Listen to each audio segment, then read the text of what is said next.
Sur les terres du parc naturel régional de Normandie-Maine, des trésors du patrimoine minier se fondent dans le paysage. Dans le Bocage-Ornay, des siècles durant, des hommes ont creusé la terre, parfois jusqu'à épuisement, pour en extraire la matière, le minerai de fer. Des mineurs venus du monde entier se sont installés dans des cités construites spécialement par les sociétés d'exploitation des mines. Vous êtes au pays des Gueules Rouges. Le Guépla, l'Aunay ou bien encore le Vieux Fourneau, de la Ferrière aux Étangs à Saint-Clair-de-Halouse en passant par l'Archamp, dans la région de Flers, les cités minières sont sorties de terre au rythme de l'extraction du minerai de fer. L'essentiel a été construit dès 1901, ça a commencé les maisons. Le principe est le suivant, si on veut fixer la population ouvrière, il faut pouvoir la loger. Donc on a construit petit à petit ces maisons, effectivement.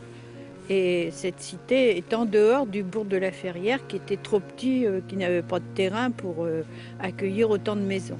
Construites tout près du carreau de la mine, ces cités accueillaient les ouvriers seuls ou accompagnés de leurs familles, tous logés gratuitement, des mineurs venus d'ici et d'ailleurs.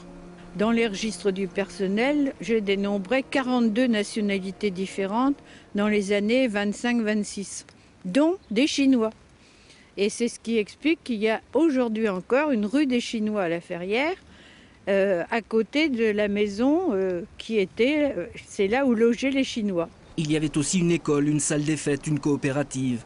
Monique Gigant l'a vécu cette vie dans la cité minière à Saint-Clair-de-Halouse. Elle, fille de mineur, mariée à un mineur, réside d'ailleurs toujours dans la même maison depuis 57 ans maintenant. Là, on a acheté notre cité à la fermeture de la mine en 78. Vous avez acheté votre maison. Oui. Vous teniez à rester ici. Ah oui, oui. Oui, oui, les enfants sont nés ici, et pourquoi partir ailleurs?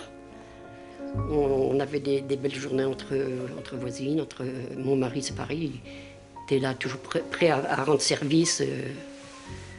On avait une bonne entente dans les cités. Alors qu'on se voyait dans les commerces, ou aussi bien beaucoup au lavoir, parce que le lavoir, c'était une journée que toutes les mères de famille venaient laver leur linge. On se racontait nos journées, nos enfants. Oui, c'est vrai. Et on parlait de la mine. On parlait de la mine. Quand on entendait la mine sonner, on était content que la cage remontait. Hein. Quand on le voyait rentrer, on était content qu'il rentre. C'était tous les jours. Il y avait quand même des éboulements au fond de la mine. Un jour, il a eu un éboulement, il a eu une jambe cassée. Bon, ben, c'est sûr, ça fait toujours peur. Hein. Il y a eu quand même des morts au fond de la mine. Si, il y a eu. La vie dans la cité, c'était aussi jour de fête. Tous les 4 décembre à la Sainte-Barbe. Les hommes, remontés à la surface, fêtaient leur sainte patronne avec leurs épouses. Aujourd'hui, les mines sont définitivement fermées. Certains mineurs, comme l'époux de Monique, s'en sont allés. Mais la tradition se poursuit malgré tout. Les femmes sont encore là, mais il n'y a plus de mineurs. Il y a beaucoup de femmes de mineurs, même à la Sainte-Barbe. C'est dur parce qu'il y a beaucoup de femmes et il n'y a pas beaucoup d'hommes. On a du mal à trouver un homme pour danser. Oui. À la mémoire des Gueules Rouges, sur les anciens sites d'exploitation minier du Bocage-Ornay, des hommes œuvrent à la préservation du patrimoine. Demain, coup de projecteur sur l'association Le Savoir et le Faire à Dompierre.